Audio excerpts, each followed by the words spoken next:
Seniors in Focus podcast presented by Seniors Services Society of BC. Each month, we shine a light on issues that matter to today's seniors. I'm your host, Carolyn Jack.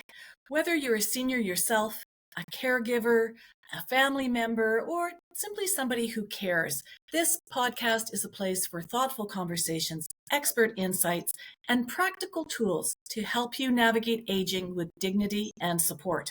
Today, we're going to be talking about the federal budget and housing affordability with SSSBC Executive Director Alison Silgardo. We're also going to discuss some of the supports that are available for seniors to help them with navigating the cost of housing. Housing affordability is one of the biggest challenges facing Canadians today. And for seniors who rent, the stakes are even higher. Welcome to the show, Alison. I know this is a topic you have a lot to say about, so let's jump in. I know you were watching the federal budget closely. What were the budget promises that stood out for you related to housing? Thank you, Caroline. Great to have this conversation. First of all, the federal budget's $1 billion investment in transitional and supportive housing and affordable homes. That was very welcome and necessary, I believe. When we talk about seniors and homelessness, we're talking about the fastest growing and the most invisible homeless population in the country. $1 billion commitment to transitional and supportive housing would help immensely, not only to provide housing, but also to prevent housing for seniors who are slipping into homelessness in the first place. For us, affordability isn't just about the lower rents. It is also about creating that safe, stable place with light supports that helps seniors age with dignity. So that is really crucial. It is also encouraging to see for me that governments at all levels are committing to housing. And so it's not a one-stop shop. It is seniors homelessness is truly complex, and it doesn't get solved by one person or one ministry.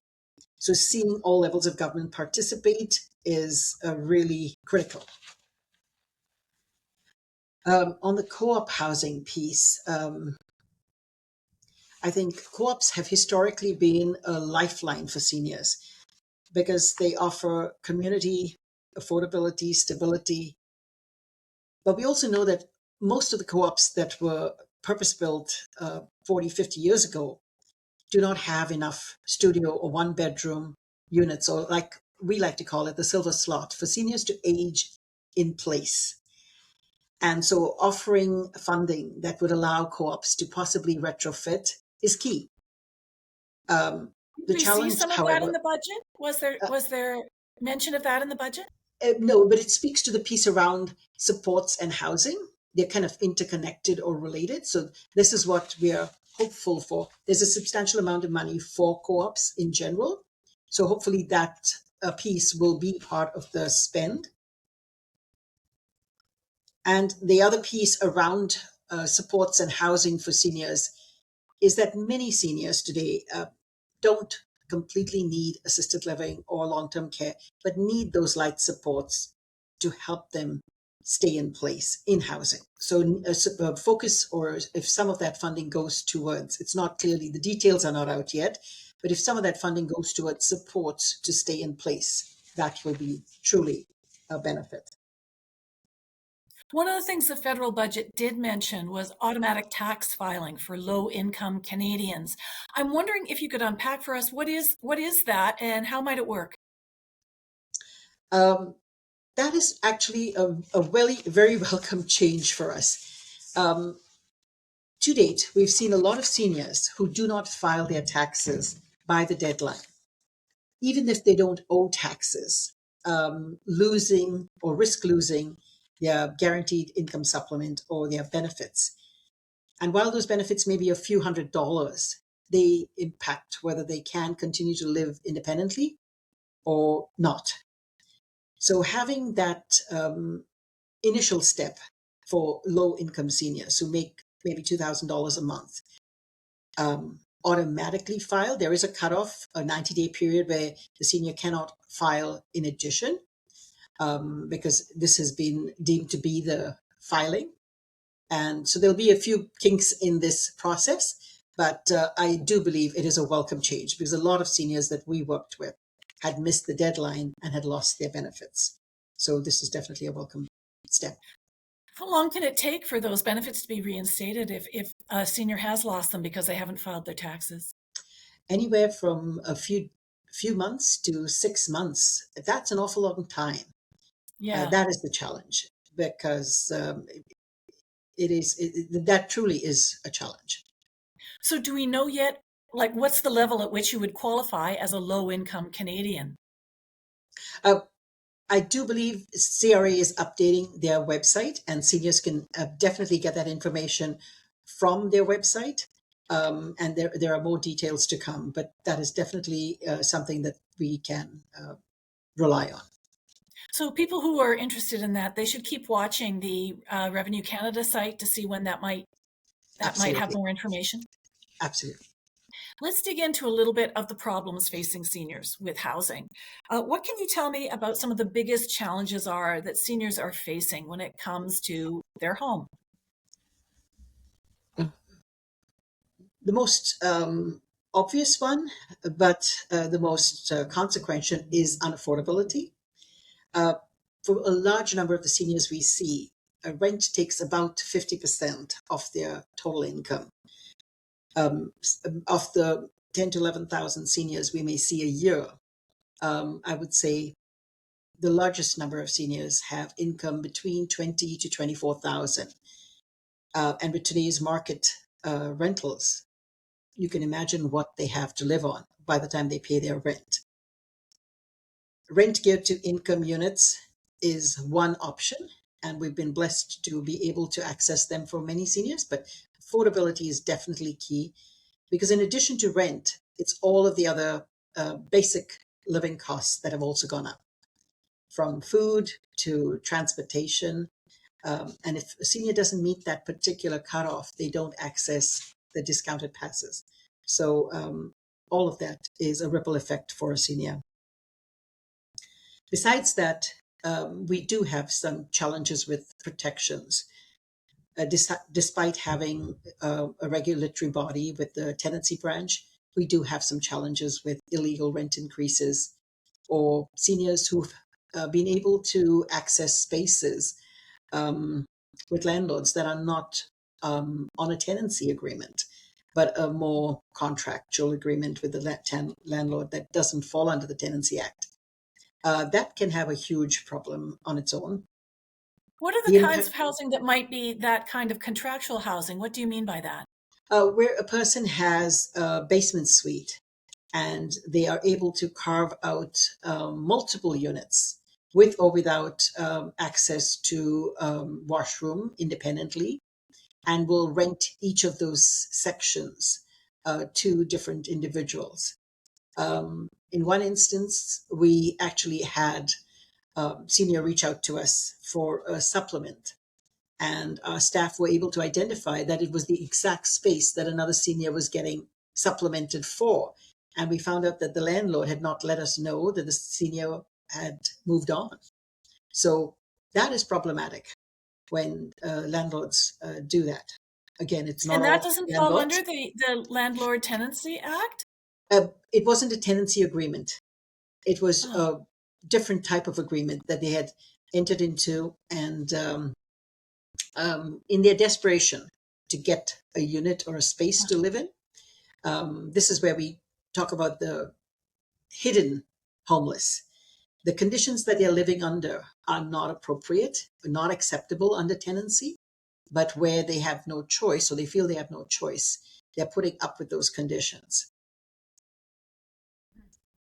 How about The accessibility? Is that something else that is an issue for seniors and what available housing stock there is? Absolutely. That was going to be my next concern or point of concern for them is a lot of purpose-built rentals where seniors lived for 20, 30, 40 years were walk-up buildings.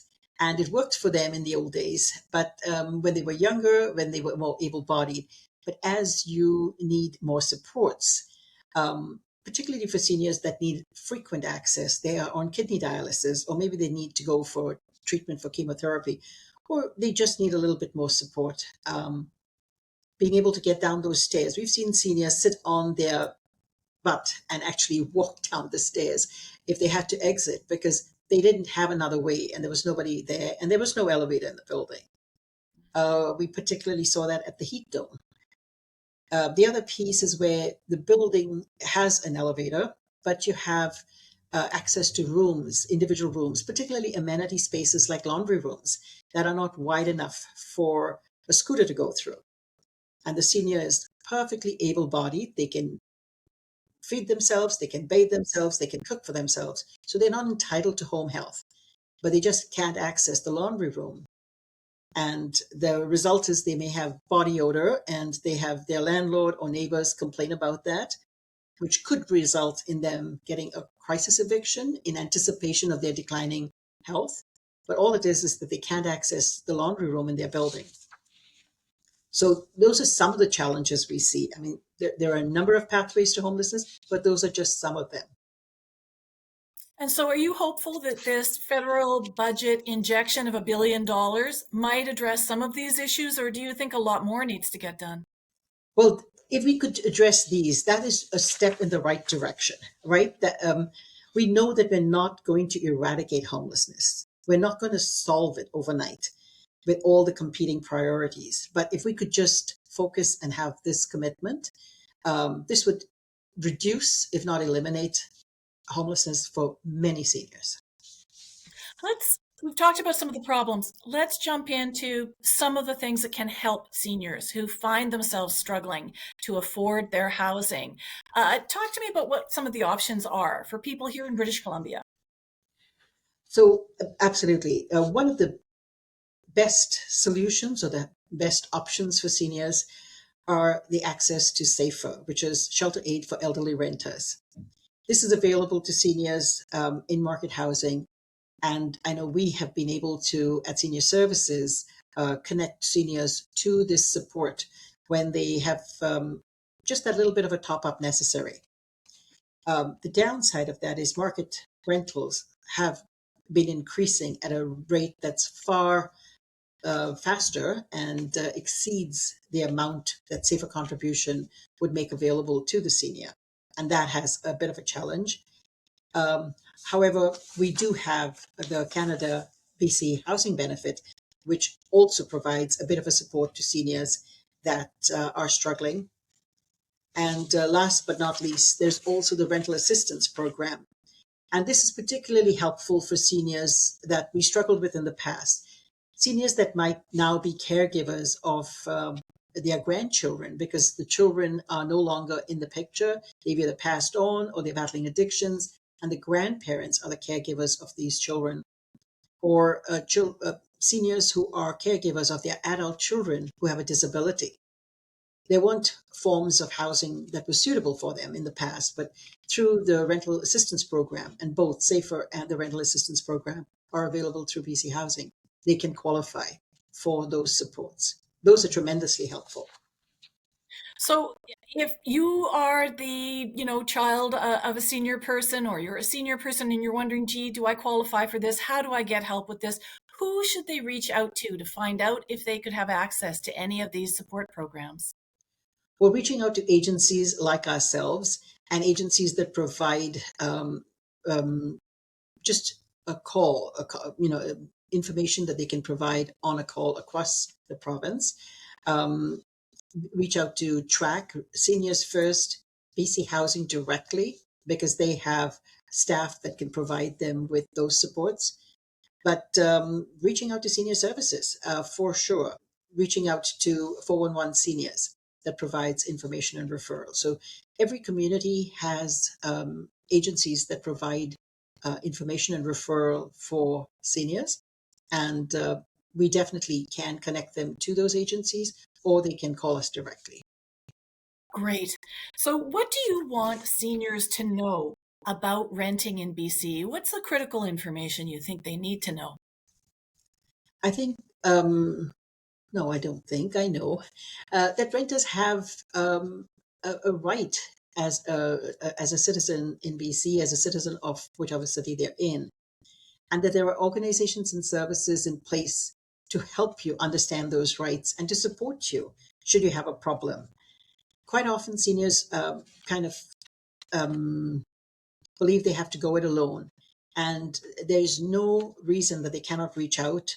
There are agencies like TRAC, Tenant Resource and Advisory Center, or Seniors First BC that provide legal counseling and support for low-income seniors. So just reaching out. There are resources online. If you're comfortable, there are lots of resources online that will help you. But by all means, reach out to TRAC, reach out to Seniors First, because you do have rights. And if you are able to share whatever it is you're going through, there is support available. Thank you for all of these insights, Alison. It's been great to talk to you about this. I know we'll be talking to you more in the new year. We've been speaking with Alison Silgardo, Senior Services Society of BC's Executive Director. She's given a lot of information today. As always, we have links to the resources that Alison has mentioned on our website. You can find that at seniorsservicessociety.ca. That's seniorsservicessociety.ca, and you can find more links to information if you want to know more there. Thanks again for watching and listening. Hope you join us next time.